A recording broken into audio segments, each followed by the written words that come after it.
ఉపయోగంలో ఉండగా తెలంగాణ రాష్ట్రంలో గౌరవనీయులు రేవంత్ రెడ్డి గారి సారథ్యంలో ఉప ముఖ్యమంత్రి భట్టి విక్రమార్క గారు, అగ్రికల్చర్ మినిస్టర్ తుమ్మల నాగేశ్వర గారి నాయకత్వంలో తెలంగాణ రాష్ట్రంలో వానాకాలం పంటలు కాళేశ్వరం ప్రాజెక్టు కూలిపోయి ఉండగా 66.7 లక్షల ఎకరాల్లో రికార్డు స్థాయిలో 153.5 లక్షల మెట్రిక్ టన్ను వరి ధాన్యం పండించిన విషయం ఆ ఘనత మీకే దక్కిందని చెప్పి నేను మనం చేస్తున్నా.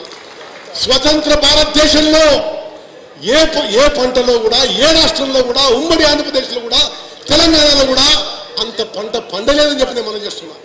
ఇది కాళేశ్వరం ప్రాజెక్టు కూలిపోయి ఉండగా వానాకాలంలో 153.5 లక్షల మెట్రిక్ టన్నులు పండితే ఇప్పుడు